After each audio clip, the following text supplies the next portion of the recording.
Bonjour et shalom bien-aimé. Morning and shalom, beloved of God. I'm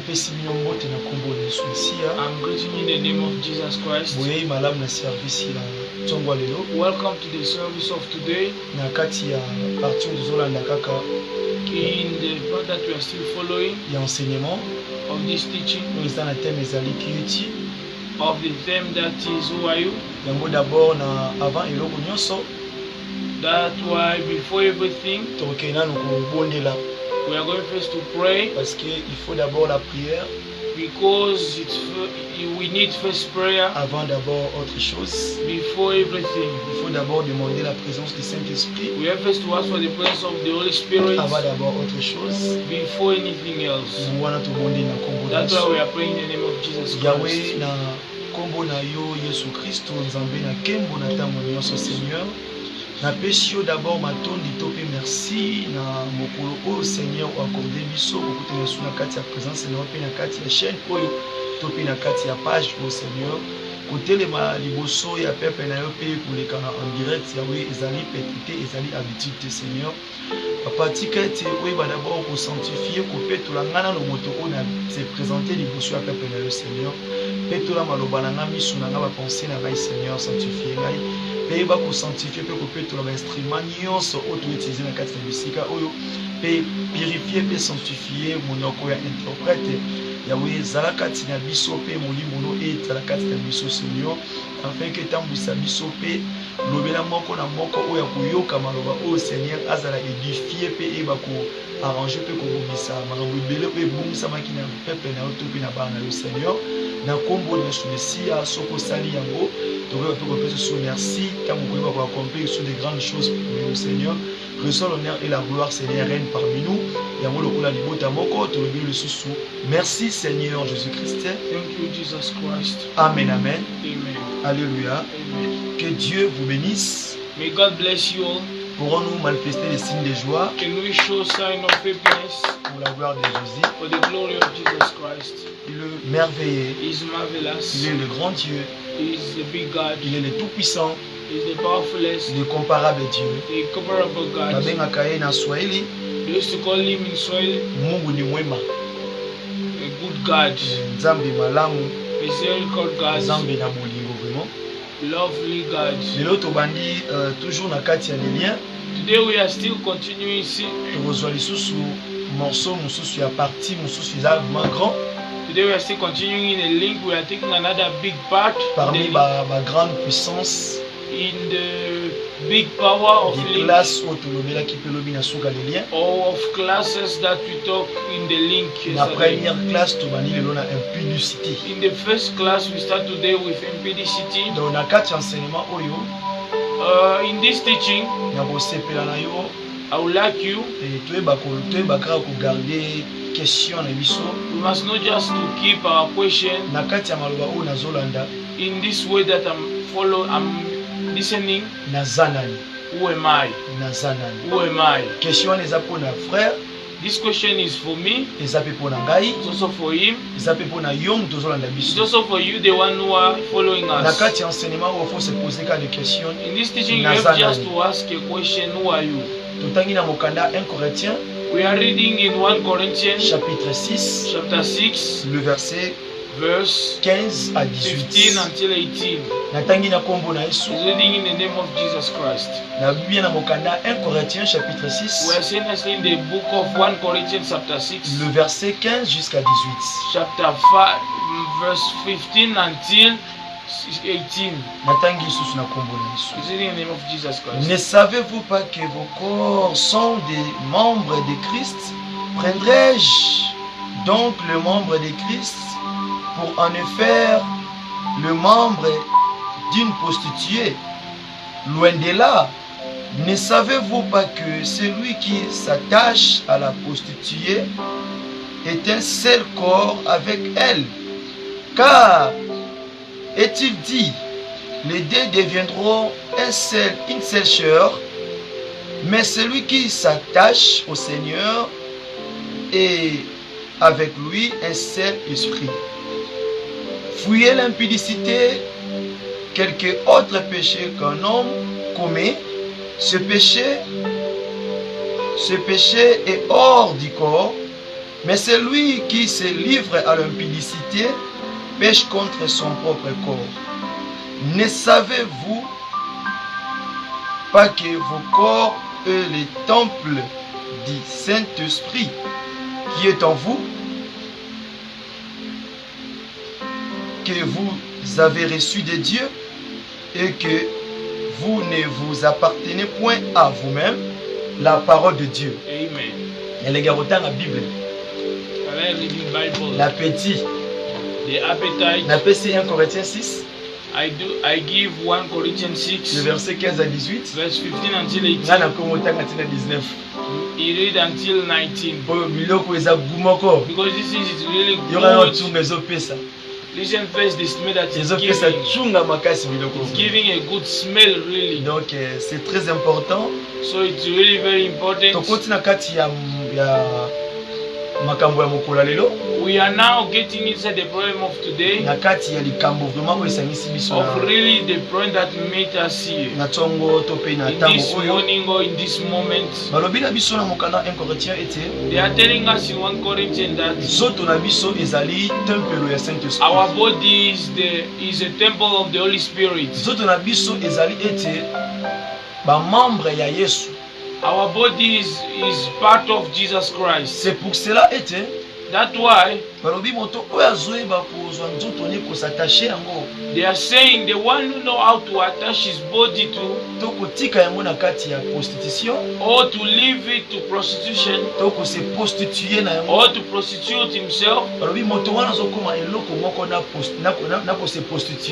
They are saying this person is becoming one thing with prostitution. It means he's becoming one thing with the girl or with the man that is meeting with. That is like our introduction. To understand first. Base impudicité. To understand first the base of impudicity. Or the bit of impudicity. Or to know the real information about impudicity. The Bible is telling us that impudicity is a sin of body. Is a sin that used to satisfy the body. Is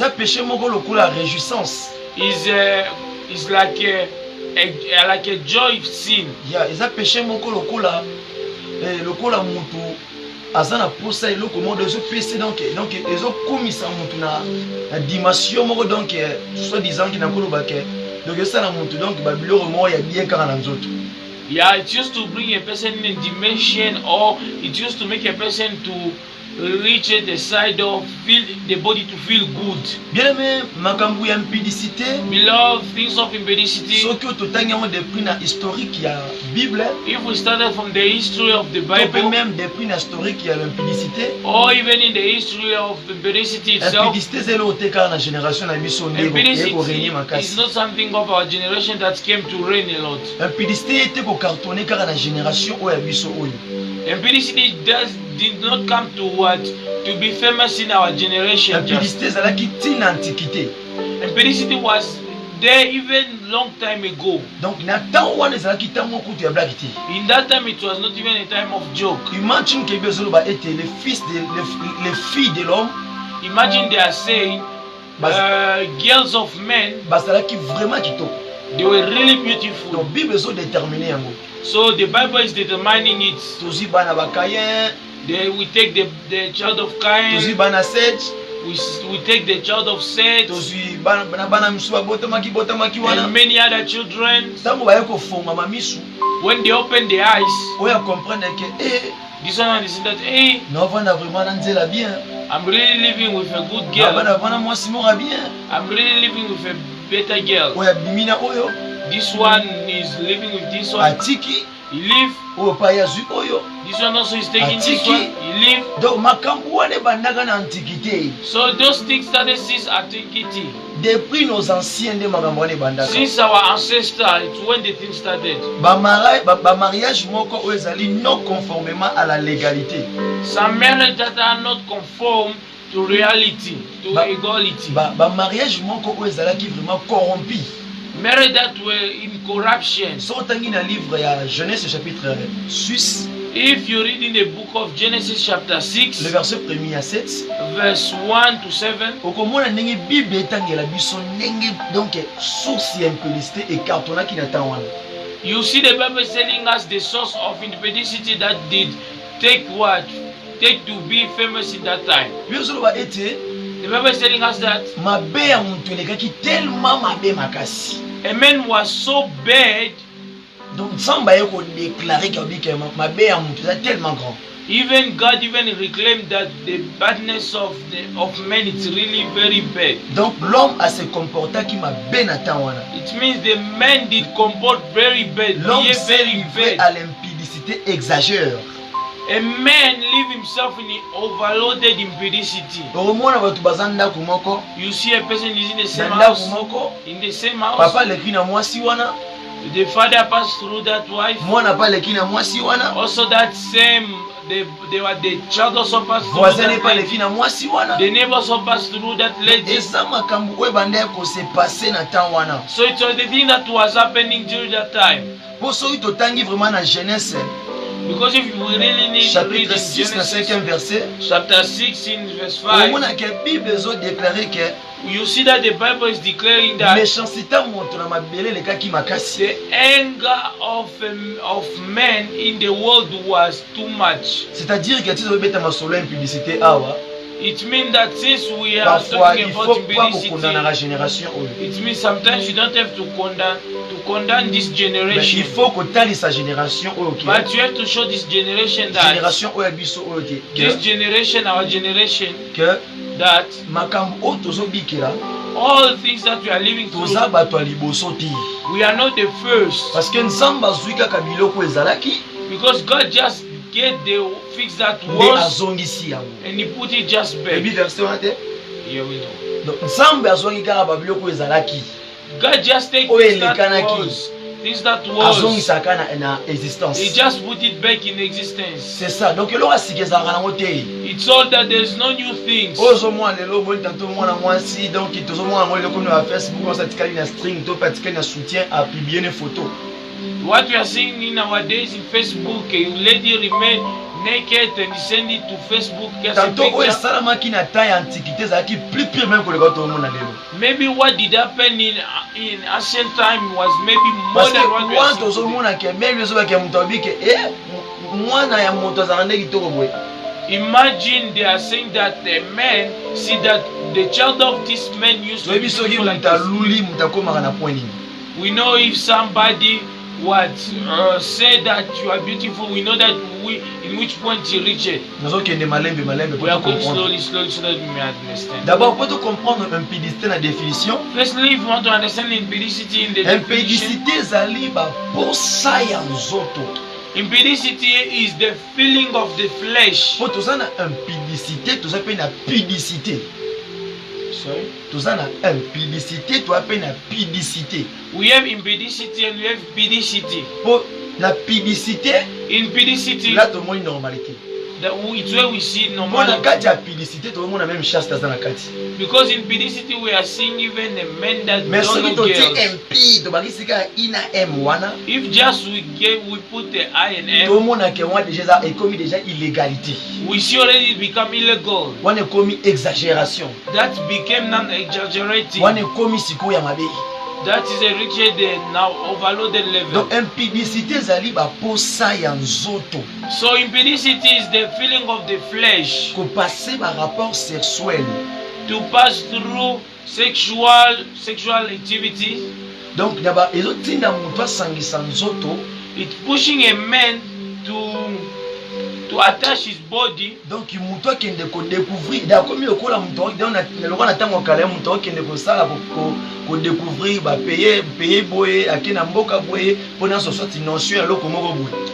It's just like at the same time somebody is moving from town to town so that he must get something like that. Eza pe ndenge moto moto akomaka posséder na eloko wana. It's also the same thing when a person became aza na mwasi possessed oyo ya mwindu te. with these things. Aza na mwasi oyo ya mwindu te.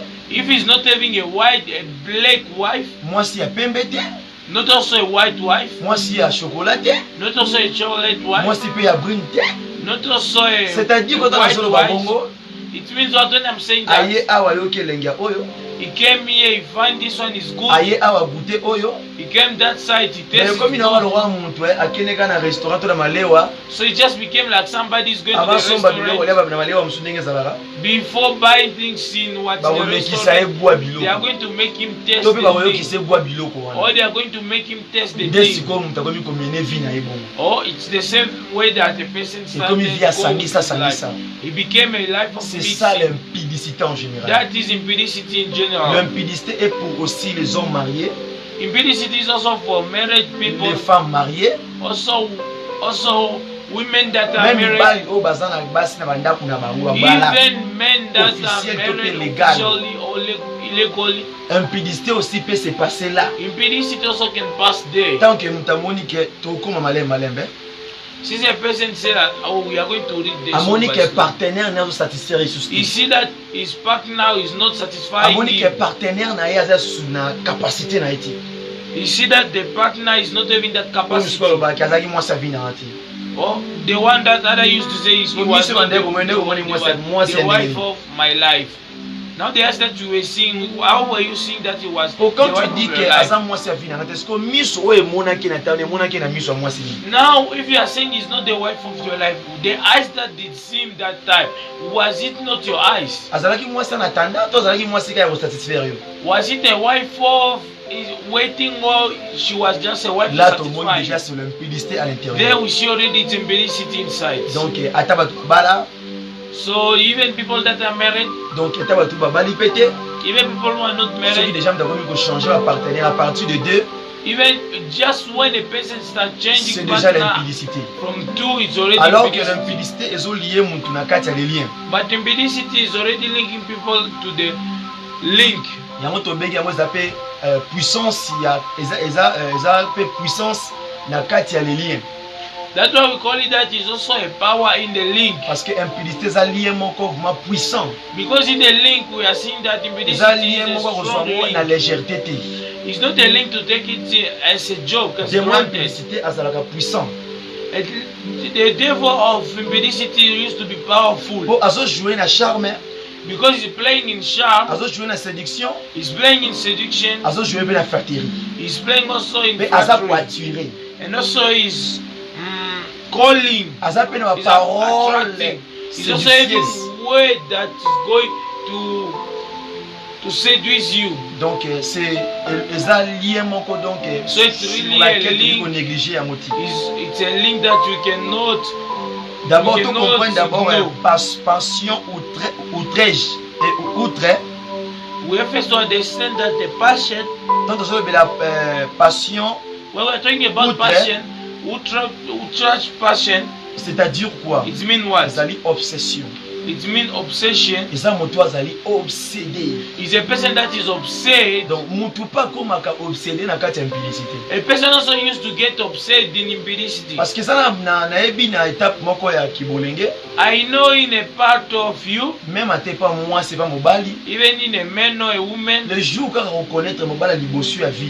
the face is that is going to know the wife or Soki the mobali man wana of his life. atengami.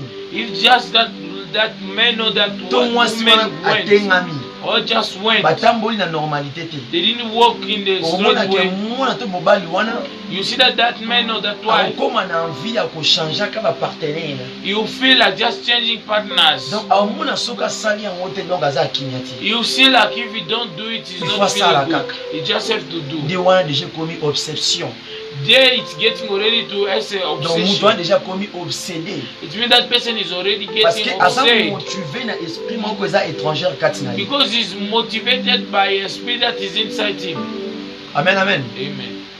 Na deuxième point lisusu In the second point again, ba disposition mosusu they are saying some oyo disposition mpe mutu akomona that a man can see ke aza pe na kokwea. that is about to fall. Damoni akoki kosupporte yango ti. You see that no, I'm about to fall. Il sait que nde naza boye ngai You know that the way I am here, soki namoni nzoto ya mwasi, if just I see the body of même the si ata na woman, téléphone boye, even in the phone, même si ata boye kaka boye na leka even se mwana just mwasi here I azo pass, sokola I see a kona woman leka na is ba plage bathing, wana like in a beach, mutamoni ke loka bongo Men just see something ça like va that. soit ko supporter te There's some people that want et to ko pesi succeed. appétit sangana kaka na mwasi It will give him the appetite of meeting et with ko that pesi woman. appétit pour ya kaka It will give you the appetite of just ya mo mona falling. il y a autre personne That's why you see there are some people. ozala ndeko na ye You must be his what his ozala brother. ndeko na ye You must be his brother. ozala ndeko na ye te You must not be his brother or akolinga te sister. kosimba ye na nzoto He won't like you to touch him in the mais body. alingaka bajete na bato baza basexe différent na ye.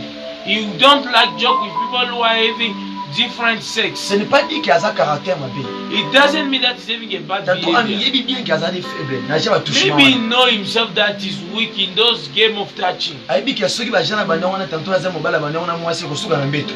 Maybe you know that if he start those game of touching, you just finish Yango on na top of point the oyo bed. photo miyebaka biso na biso batu. That's why in this point we have to know ourselves, men Eloko and nini men. oyo supportaka te devant sexe faisait différent na yo. What thing do you not?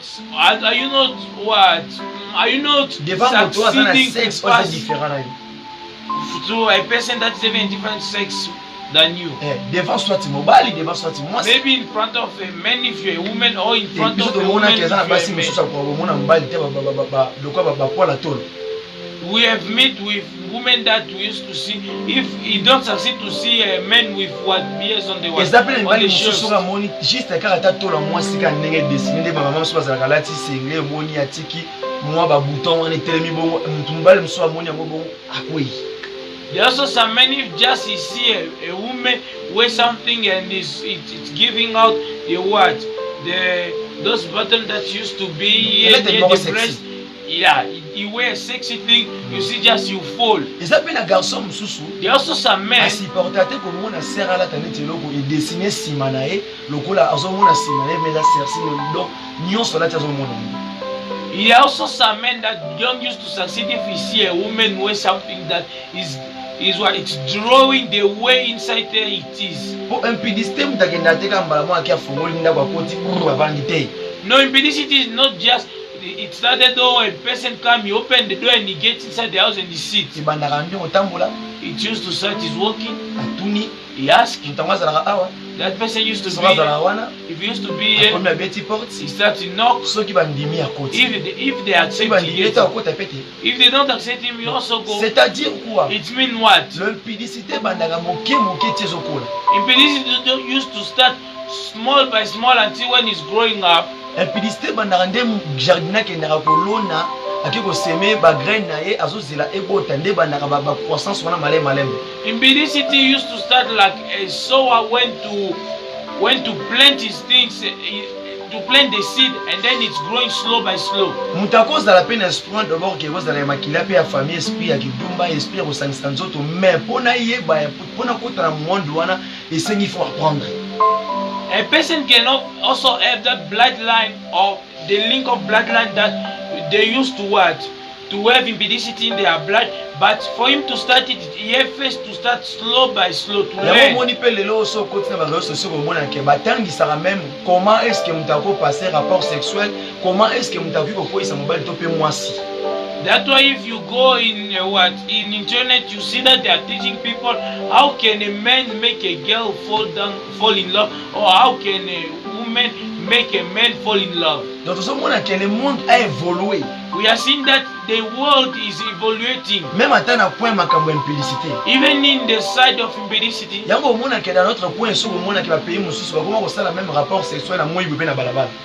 That's why you see in some country you see they are doing what sexual action even in the street during morning time. Dans toutes ces choses là soki mutu oyo aza na force te to aza na mesure te ya kofuye akotombe kaka. All that if a person is not having strength to ignore, you just fall. Passion démoniaque c'est quoi? Demoniac passion is what? Soko tangi na Marc le chapitre 10 le verset 6 à 9. If you read in Mark chapter 10 verse 6 to 9, Ozomona ke Bible ezoloba ete you see that the Bible is telling us that mwana mobali akobima ndako ya baboti na ye the man will go out of the house of the parent, mpona akende kosangana na mwasi so that he must go and meet with his woman. ntango alobi kosangana wana kosatache When they are saying about meeting to attach, tozolobela libala oyo ezali officiel. we are talking about an official marriage. Tozolobela mariage oyo ezali na légalité. We are talking about a legal marriage. Tolobi te kende naza na frère awa And we are not seeing the way we are with bibi brother. ndako na bango He get also of his house. ake koluka serment oyo na quartier ayebi basololaka na He ye went to look for a sister in the street that bakomi used to talk kosacouple nicely. to kosattache. They started attaching each Ndi other. alobi ke accompli maloba na Then he Nzambe. said that I appreciate the word of Nde pe God. lelo bomonaka culture wana to pe tradition wana ekomi kotambola trop lelo oyo. That's why you see that culture or that way it start working a lot Oh these non, days. akobala wana bambongo zongisa be non. Oh no, money to do all those Babiloko things. mosusu pe na kwe mosusu Other things in eza pe their baparent mosusu side. nde bazodétruire bavie ya bana They are also parents who are destroying the kolelo life libala of ekomi the mpe child. lokola business. Because marriage become like business. Soki parent alingi baye kobala mwana mwasi ye akomi kotekisa mwana ya Him mwasi. started selling the woman. Ozomona même prix ya libala to pe prix ya facture You see the same price of what? Of Tombonga dots. lobola or of the lobola. ya mbonga dot lokola moto akokende kosomba soki katikati ya village so pe katikati ya mabele ya mboka. The money of lobola is just like somebody who is going to buy half a country. Siko même mpe mwana wana soki deja moni akomi amesure ke mbala tie na ndako. If the same child see that is also already in a level that a man can put Ke him in the mobali house. oyo azwi wana mpe aza na aventurier te. And that man also that take him is not a cruise. Azwi mpe na zigzag te. He's not coming in Mais aye zigzag. droit tout droit boye. He came straight. Soki yo parent ogere eloko wana malamu te If you parent you didn't succeed, keba mwana akokoma impudique. if you didn't succeed to manage those things, you see just your child will become Yango mpe na an kwe wana mpe baparent mpe bino boyebaka mpe korega bobongisaka makambo wana bien in this side also. You also parent, you have to know how to arrange those things mpona obatela mpe vie ya mwana so oyo ya that you mwasi. must protect the life of your lady, Po aza your mutu. small child, because she's a man. Ntango bomoni na oyo C'est atiki na pese. oyo atiki na oyo atiki When you see him that this, it suka na oyo ekoma that, ke omoni babotisi ye mwana basundoli ye. in the end you see they give her a child and then they Nde leave her mozo like ba that. ete mobala kobima ndako baboti ne kwaki kosangana na mobali na ye. Ina That- mwasi na je m'excuse. That's why the Bible is telling us that the men will leave the house of the parent and will come to the woman and they will attach and they will become one. Babi bakokoma dete me bakokoma They didn't say they will become two, batu moko. but they will become one. Donc tant ona o bakutani It means 1 plus 1. basangani They meet, bakomi bato moko. they will give Babi 1. mobali na mwasi tango They say bakutana woman and man. bakomi bato moko. When they will meet, they will become Donc 1 one. plus 1 na bango It means 1 plus 1 for est them. égal à 1. It's equal Selon to la parole 1. de Dieu, Marc le chapitre 10 According le to the verset word 6 à 9. of God. Mark chapter 10, verse 6 to 9. Koto pe na passion démoniaque Here also in demoniac na passion, Malachie in chapitre 2 le Malachi verset 14 à chapter 16. 2, verse 14 to 16. Nde tokomona lelo o makambo ya ba petit ami. It's where we are going to see the story of Oui. girlfriend and Camarade boyfriend. to pe collègue eza mabe te.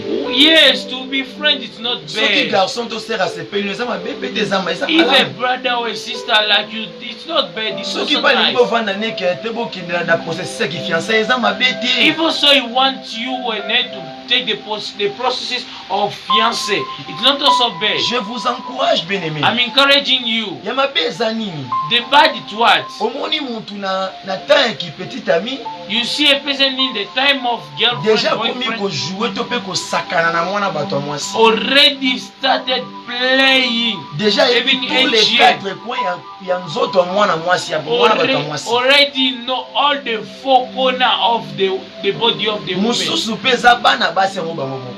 Others also is the women themselves. Parce que ye moko pe soko mibateli te. Because if yourself also you are not protecting Ntango yourself, mungu na ye na porte na yo. when the enemy will come to Oyebi your ke soki door, nasala eloko oyo nabongisi bomwasi na ngai. you know, if I do that, I'm going to lose my Soki nasala eloko oyo woman nabongisi right. nasilisi na réputation na ngai ebebi na quartier. If I do this, all my reputation in the street will finish. Yango ozomona point oyo basi mingi to mibali mingi batikala boye pe moni mutu babotisi basundoli ye.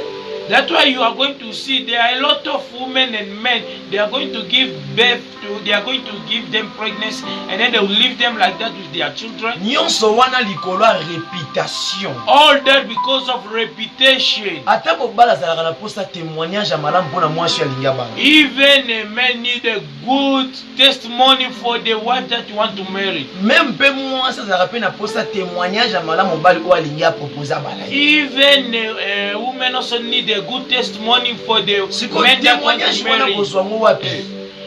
That testimony, where is he going to get it? Where you used to live, where you used to go, where you can do your things. If you don't know how to control your life, so it's going to finish bad. I always used to say one thing. If you want people to respect you, yourself first and respecting yourself. If you're some man of God, you want the child that you are working with, they must respect you. You also respect yourself. You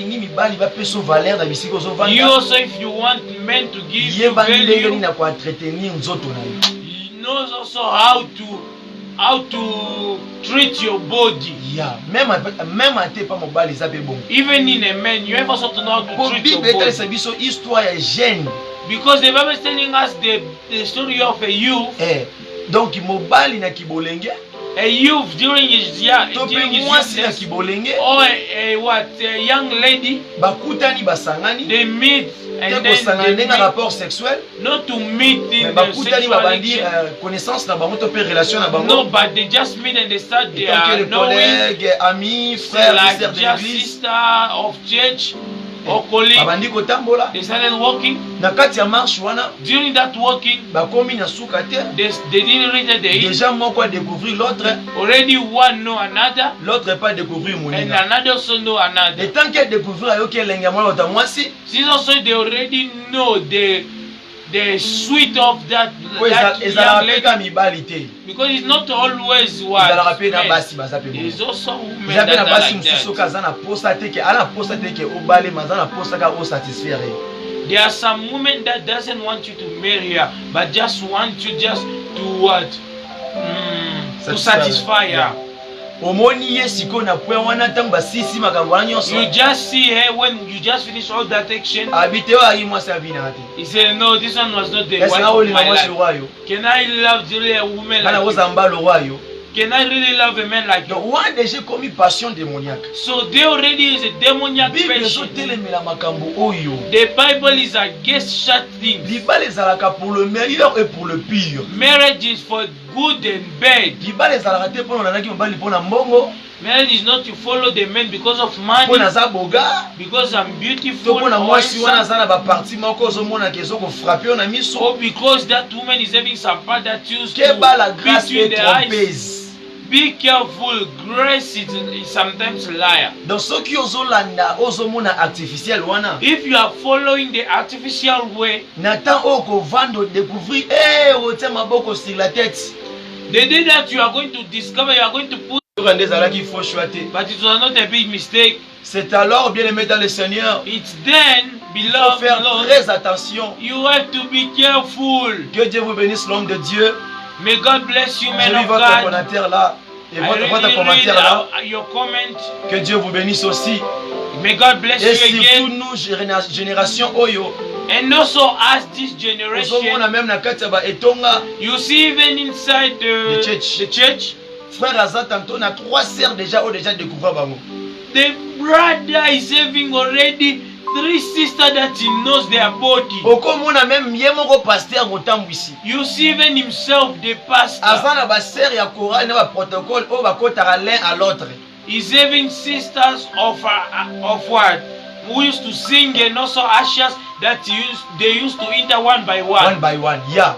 Donc, déjà c'est l'impudicité. So all that is already impudicity. C'est la passion démoniaque. It's demoniac passion. It's demoniac feelings. Beloved, read nicely the Bible. Malachi, le chapitre 2, le verset 14 à 16. Chapter 2, verse 14 to Bible 16. ezotelemela makambo toloba ote girlfriend nanga boyfriend nanga. The Bible is against things that we used to say, my boyfriend, my girlfriend. Parce que na terme normal, because in a normal term, ekozala it can be ami to collègue. my friend or my colleague. colleague. Mutu azobenga mutu boyfriend girlfriend, mais boyfriend wana akushaka na ye. In nowadays, you see, I'm calling somebody my girlfriend or my boyfriend. Frère, I used to sleep with her or with him. If you have brothers or sisters, yeba ke déjà kushaka na basala kono makambo wana nyonso. if you used to sleep with you to do mukola komona mwasi wa lekio na kitoko mbali wa lekio na kitoko. The day that you see a girl or the day that you see a woman or a man that is more beautiful than you, akobala ota kotiko na he position. won't marry you, live in that Bo position. déjà yo ke lengi na yo. Because you already know how you taste like. Ata pe en réalité na libala pe loko wana ezala lengi. Because also even in marriage, that thing used to so be. il déjà peut si déjà mobali mbuma avant déjà libala. Now if you give already the word, a man the fruit before the marriage, how is he going to marry you yo pe again? déjà frère soki déjà sœur déjà yebi elengi loko wana ndenge ezalaka. If also you brother, also sister know already how you taste like. Siko ya sikali nyoke okende relaxer na kati ya ndako tango ko mabino mibale. What special thing are you going to show her when you go to the married house? Yango zo mona ba frère na ba sœur ebele ba komo lokola ba taxi. That's why you see a lot of sisters and brothers are becoming like taxi. Oya matia kiti.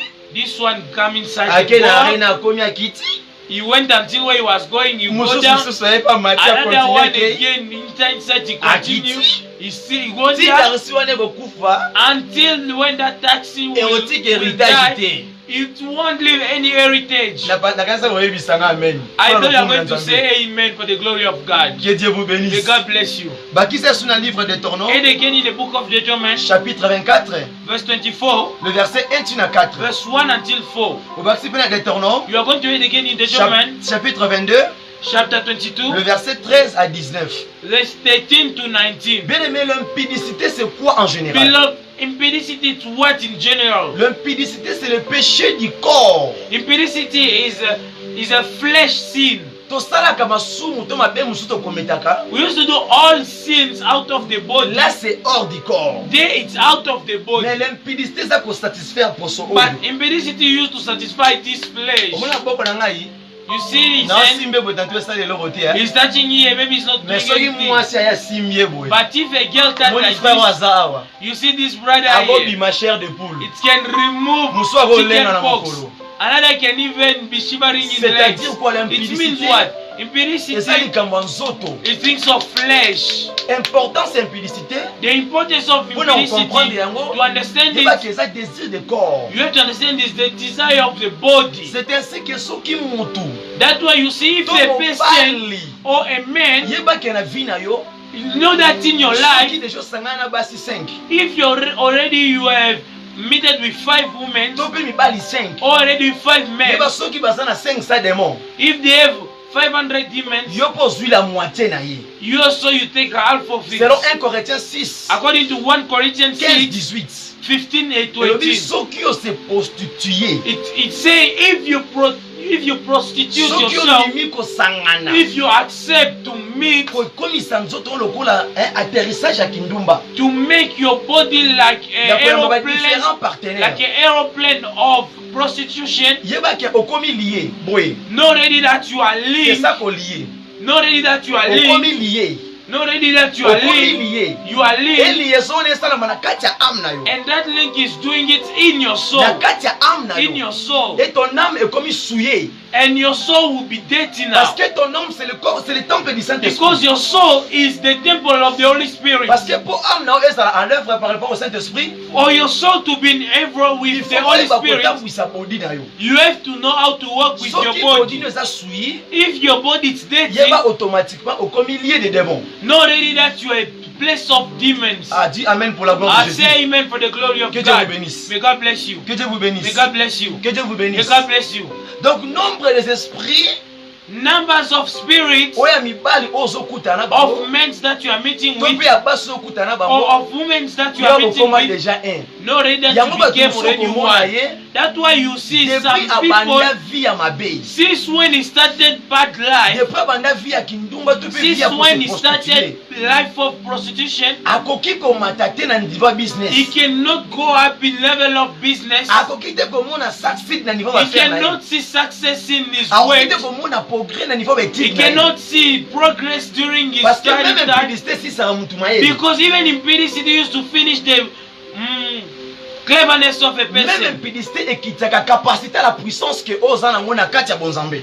Even impudicity used even to finish the power that Si you have un in homme de Lord. Dieu If a man aza of ko se God livrer de l'impudicité, is living himself in impudicity, automatiquement comme un esprit d'erreur, no, already you have the spirit of error. et comme c'est soifé ya mbongo, It can make him to be a person who lack money. et comme c'est soifé donc ya célébrité. It can make him somebody who lacks celebrity. Bien aimé dans le Seigneur, Beloved Lord, yeba yango kobanda lelo, know it from today. peu importe ya mwasi okutana ye, Even though any girl that you are going peu to meet importe ya with, mobali oyo okutana ye, even though any man that you are going efe to kaka meet with, bopase ne rapport sexuel, just the effect that you have passed through sexual action, ata bapamboli bino na église te, even if they didn't bless you at ata church, kosala yango na balabala even bisika if you nyonso, do it in the street or yo anywhere, na mobali wana bokomi eloko moko, you and that moko, man, you became bokomi one. 1 plus 1 est égal à You 1. became 1 plus 1 equals to 2. C'est-à-dire soki aza na One. 50 démons bokomi na 50 It démons. means if he's having 50 demons, it means you also became eza kaka te 50. fo bénédiction ya église It's bapambola not bino. only that they have to bless you at church. L'impudicité tous les rapports sexuels, Impudicity or sexual c'est le action, problème du sang,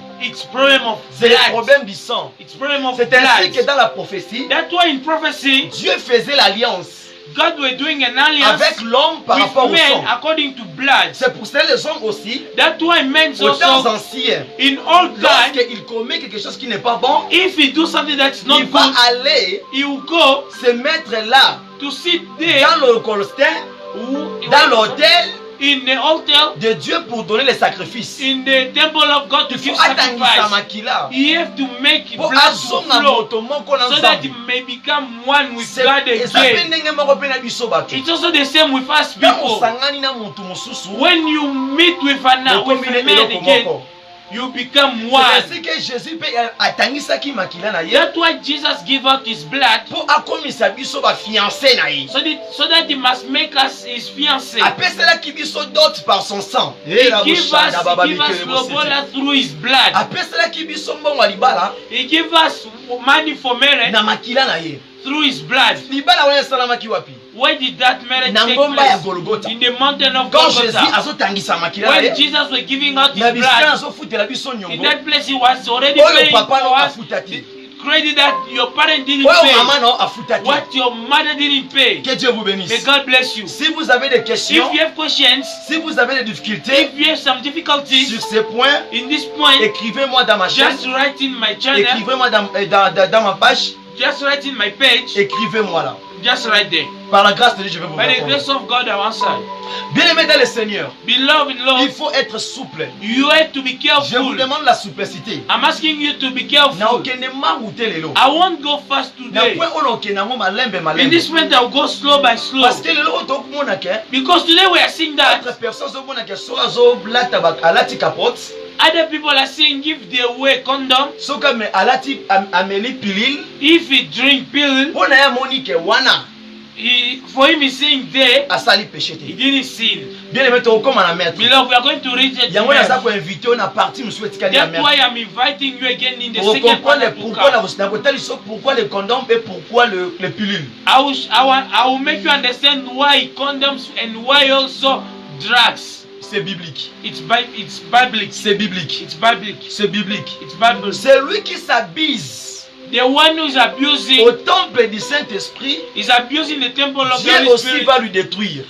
God also will destroy him. Que Dieu vous bénisse. May God bless you. Que Dieu vous May bénisse. God bless you. Yango monaka. That's why I used to Mutu see mosusu qui déjà boti. other people if they give birth Aza na already. mwana mukie. You have already a small Soki aki child. kosangisa nzoto na mobali mosusu. If you go to mix his body with Aye another man, amemi mwana wana he bibi. just come and he carry that baby. Okomona automatiquement mwana You wana see mobela. automatically that small baby is going to get sick. C'est-à-dire quoi? It means what? Mama ne auti kokongola donc milimo mosusu. The mother are from taking other spirits. Maman ne aina semence mususu. The mother have come with other seed. Amelisie libele. When he carry her and give her what? When he feed her, he give her again another seed in him. Que Dieu vous bénisse. May God bless you. Que Dieu vous bénisse. May God bless you. Que Dieu vous bénisse. May God bless you. Bien-aimé, Beloved, na lettre C, in letter C, le pensée de Dieu sur les rapports sexuels. the thinking of God in sexual action. Pensée en Nzambe na kati ya rapport The sexuel. thinking of God in sexual action. Dieu a haï la répudiation. Nzambe aboya makambo oyo ezalaka mobala bali mwasi après 2 ans 3 ans abengani. God hates those men that you marry a wife after 3 or 4 years, you chase her out. Yango wana Malachi 2:14-16. That is Malachi 2:14-16. Yango wana Marc 10:6 à That one 9. Mark 10:6-9. Nzambe atelemela ayina makambo wana. God don't hate those Donc things. soki obali mwasi, So if you marry a ata woman, mwasi wana atambusi mutuka batuti akomi koka, even if that Azakaka wife mwasi was na yo. driving a car and then he get an accident and they let go curtain, you still your wife. ata mobali no azalaki na mbongo akiti akomi pauvre, Even if your husband was having Azakaka money mobali and na then yo. became poor, he's still your tu n'as husband. pas droit de lui quitter. You don't have right to leave Parce que him. tant que bozalaki uni, Because when you were united, bozali uni dans l'esprit, you are united in spirit, bozali uni par le sang, you are united in blood, bozali uni dans la chair. you are united in flesh. Donc libala eza lokola So bonganga moko na marriage kati. is just like there's something like witchcraft Il ne inside. faut pas jouer sur cette alliance-là. Don't play in that alliance Parce que ça peut détruire même ta vie. because it can even destroy your Et life. autre point, Moussousou, And in another point, Dieu est contre tous les parents ou bien tous les frères et sœurs qui vont commettre un rapport sexuel entre eux et les frères. God is against those people like fathers and daughters are committing sexual action, or brothers and sisters in the same family are committing sexual action. Qui c'est un livre, il y a Lévitique 18, And again, the book of Leviticus le 18, verset 6-19. verse 6, Verset 6-19. verse 6-19. C'est un livre à Genèse, And again, the book of Genesis, verset 20 à 27. verse 20 to 27. Dieu est contre tout parent ou bien sœur, tout frère, ou ya couché déjà dans des konaï. God is against all brothers and sisters that are sleeping already with their fellow brothers Tout of peut pas parents. continuer à coucher dans des konaï. Or still continuing sleeping with the members of family. Sleeping, t'es à passer rapport sexuel. Having sexual action. Donc, eza ndeko na ndeko baosangisa It nzoto. means brothers and sisters are passing Papa sexual azobima na mwana na ye. activity. Father Mama are azobima na mwana na sleeping ye. with the daughter. Mother are sleeping Tanga na with livre the Lévitique child. 18. Reading the book of Leviticus Au moins, 18, les you see how God is parce que against c'est us l'abomination because totale. it's abomination in the eyes of God. Bien aimé, Beloved, les rapports sexuels, sexual action yango moko elobaka. itself used to talk. Na place yoloba. Instead of you Webi talking, soki deja muta kushana muntu wana. you know if that person sleep already with Ata that other person. bakutani ne wapi. Even if they meet with Soki their deja way, bapasa rapport sexuel if na already ye. they pass a sexual action, Bakotala na misu. they will look at each other in the C'est-à-dire eyes. que na yebi yo. It means I know Yo you. oyebi ngai. You also you Donc know so me. meki no sangwisa yo. It means if you try, I'm going to make you feel shame. Mambo eza répété. You see, it's not easy now. Donc zala souple mon frère. So be careful, my brother, Ma my sœur. sister. Baksa livre de ton nom And again, the 22, book of Deuteronomy, verset 13-30. 20, Verset 13-30. 22, verse 30 to 33. Yeah. Baksa s'appelle Lévitique And also Leviticus 20-10-21. 20 to 20, 20-10-21. 20, 10, 21. Nzambe ayambaka offrande ya mwasi ya ndumba te to ya mobali oyo azokende kozwa mbongo basi mosusu ya kopesa mbeka. God doesn't take the money or the offering of a person that used to take money from their boyfriend or girlfriend to come and give him. Soki okenda koteka nzoto ozwi mbongo noki opesa ngo dim toki opesa basala nzambe nzambe andima mbongo wana te. If you know you used to prostitute yourself so that you must get money and go to give Ezanga God, te Paul God you don't use to accept Mais the things. Bible say It's not me saying it, but it's Tanga the wana livre Bible de is ton saying nom. that. Reading the book of Deuteronomy, chapitre 23, chapter le 23, verset 18-19. verse 18 to 19. Tokomi siko na les formes de l'impudicité. Now we have reached the form of impudicity. Tokotanga na mokanda romain, We are going to read in the book of le Romans, chapitre 1er, chapter le 1, verset 22 à 27. verse 20 to 27. Atozomona Verse 22 l'état to ya makambo 27. etali nudité. Here we are looking at Bolumbu to pe mutakala ya mutu. the nakedness, L'état ya mutu oyo aza ni bolumbu. the nakedness of a person. Leka lokola parent na kati ya ndako otambola mutakala na miso mwana na ye. Like a parent who is walking in front of his child and is naked. To pe ndeko oyo aza na age avancé otikala libolumbu liboso ya ndeko ne mosusu.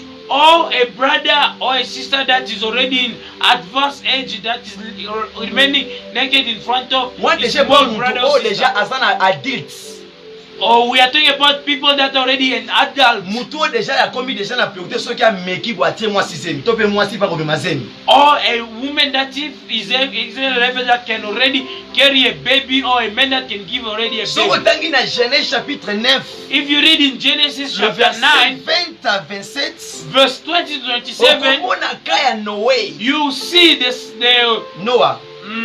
the problem of Noah. Donc Noé alakelaki mwana mabe parce que mwana monaki bolumbwa motakala ya papa na ye. Noah curses his son because he sees nakedness. Donc ntango yo mona bolumbwa tata na monaki yo te ndenge omonaki ye. When you are seeing the nakedness So of you your money father got or to your tally boy. mother, if just look at it like this, Automatiquement omemi bilakeli mabe. automatically you are cursed. Yango faire très attention. That's why be careful. Soki papa nazobela to aza na eta moko malamu to If pe your mama na yo. father is sick or your mother is sick, Atikali na position moko mabe. you remain in bad Yo position. tellement lukaka omona ezalaka forme Since nini. you used to look to Ozwi mutu see, nozo in which kota, position nozo tala. you used to be, you are putting your head there to look to see. You die. Ozomema bilakeli mabe na vino sale You are savoir. carrying curse in your life. Parce que yourself, c'est l'abomination. because it's abomination. Bien aimé dans le Seigneur. Beloved Lord, Bakisa Lévitique and 18, again Leviticus 18, le verset 7 à 18. verse 7 to 18. Deuxième point, la quatrième forme de l'impudicité. The second form in the form of impudicity. En la colombie, l'homosexualité. Here is going to talk about homosexual. Na kati atozo monake, Inside here we are seeing that ezali topé ensemble they are assembly ya ba partenaire oyo of partners that baza na sexe moko. they having the same sex, Ya ba partenaire oyo of brother of partner that baza eloko moko. are the same people. Tanto lokola exemple nga na frère awo Like me and him, na Bali. I marry him. Tant niveau abomination. This is really abomination. Nonsense. Homosexuel c'est l'abomination devant Dieu. Homosexual is abomination in front of God. Na repère au verset ya Bible tanga. I will give you a verse of the Bible Na and place you ngana read loba. instead of me talking. Kende kotanga na livre ya Lévitique 18, Go read in the book of Leviticus 18, le verset 22, verse 22, Lévitique 20, Leviticus 20, le verset 13, verse 30, 1 Corinthiens 13, 6, and 1 Corinthians 6, le verset 10, verse 10, Éphésiens 5, Ephesians 6, le verset 12. 16, verse 12. Bien aimé, tous les versets wana ezolobelaka Beloved, l'homosexuel. all those verses used just to talk about homosexual. Donc, tango It's not moto true. commettre yango, When a person is surtout na point ya committing mutu it, wana kutu ya barke bokonza likolo. especially this person, you have to know already the kingdom of God don't know you. Eloko tobengi abomination, What we call abomination, babengi yango eza dégoût. it means it's there. Eza eloko eza It's dégoût. dirty in front of God. Omoni yani wata munoko nanga be dégoût. You see just the way I'm putting my mouth here. Yeah. Donc It means eza mabe. something scary. Epa nzambe It's azomona really yango bad in nausée, front of God. amer. It means in front of God is really not testing. I don't know, there's no way to explain Lokola it. mobali na mwasi. It's just like a man and a woman. Donc c'est-à-dire que mobali osangana na mobali, Oh, no, a man and a man are meeting. mwasi na mwasi, Women and women. to pe mutu na nyama. Or men and Ya animals. mutu osangana nyama. Women are meeting with Il y a des animals. femmes oyo akushaka na mbwa. There are women that used to sleep with dogs. Il y a aussi des hommes oyo bakushaka na banyama. There are also men that used to sleep with Nyama oyo animals. azobokola ndako na komi kokushe na ye. Animals that you serve, you used to feed in your Il y a house. dans ba pays You start mususu ya doing Europe. sexual activity with it. In some countries in foreign countries in Europe, Déjà bakordaki neti libala oyo mutu abobala nyama. already they have accepted that a man can get married to an animal. Bien aimé, il faut être souple. Jésus revient bientôt. Beloved, be careful. Jesus is coming soon. Troisième point, Third point, la fellation. fellation. La fellation, tanga na mokanda romain, Fellation, reading the book of le Romans, verset 26 à 28. verse 26 to 28. Ya fellation ezali nini? Fellation is what? Ezali pratique ya kosala attouchement ya organes génitaux masculin na monoko ya mutu. It's when it's the practicing of doing the private part of a man. You are touching it with your mouth. Ya mutu osala pratique neti ya ko sise donc sexe to pe appareil ya mobali. A person that is doing the action of what? Of putting the Comme dans c'est déjà que comme dans c'est peu crème. yeah, that's the same way that a person use just to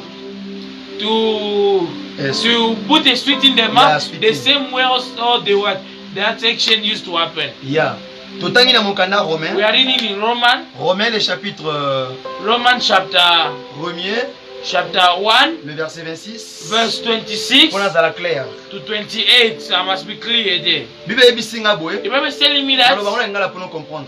I will say it in English. C'est pourquoi Dieu les a livrés à des passions infamées, car leurs femmes ont changé l'usage nature en celui qui est contre nature.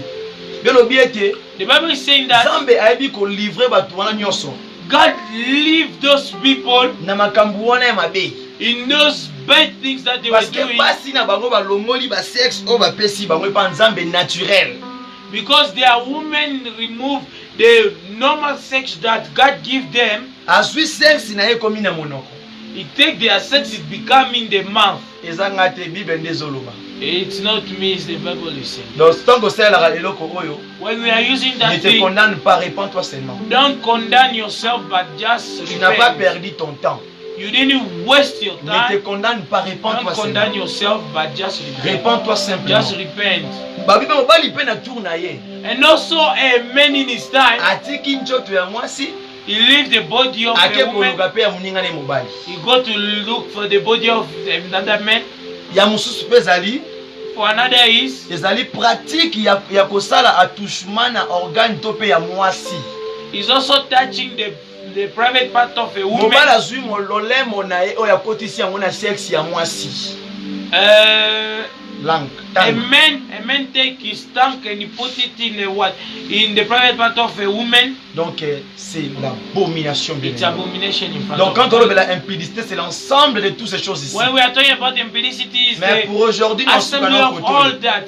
Today we are going to stop here because we are going step by parce step. que l'enseignement faut monter à Because comprendre. teaching a person have to understand Totango it. osala nga ozala nga kuna te. Because when you use it, I won't be Soki there. osali te nga pe na ozala If kuna also te. you don't do it, me also won't Parce be que there. mutu azomona aza kuna likolo. Because the one who is seeing you is there. It's not me. It's not him. Nga na omona oti. He's not seeing you. Donc moi aussi je serai jugé à ma façon. Me also be charging my Yo way. oza juger à ta façon. You also be charging your Parce que way. tozoyoka. Because you are listening. Tu la pratiques.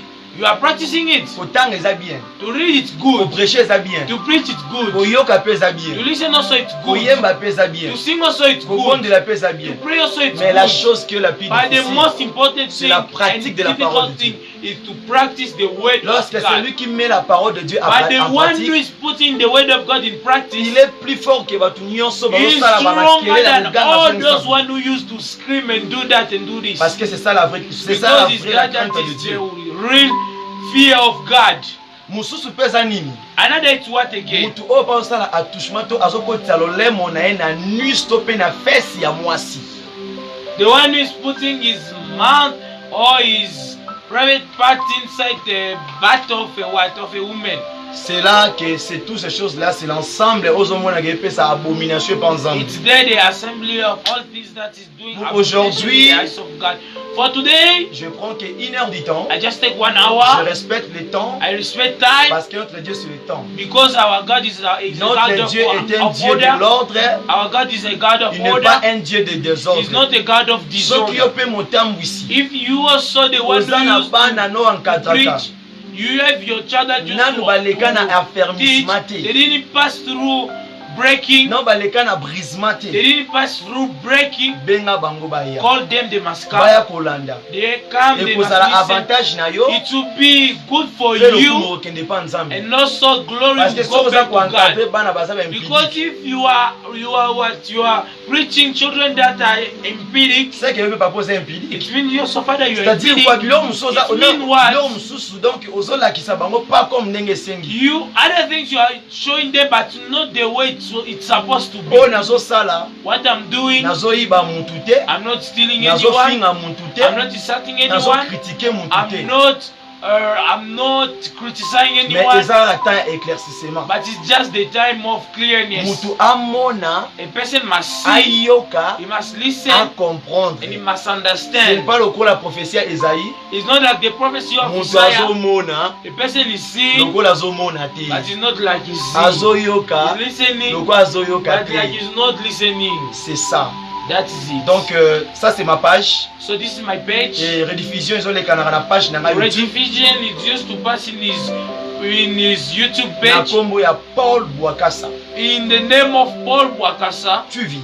TV. Donc soki ozengi kokomela ngai to So sona ngai if you partager want ngai. to talk with him Vous appelez or la to social share ministère with to pe him, na marche ya kibo chrétien na or ye. you have also a ministry Komela nga na or in numéro your na ngai. way of Christian, write for him in his Ezali number plus 264 plus 264 81 81 78 78 59 59 140. 140. Que la grâce de Dieu, May the grace of la God, main de Dieu the hand of God soit sur vous. be with you. Bonne journée à tous. Have a good day. Bye bye.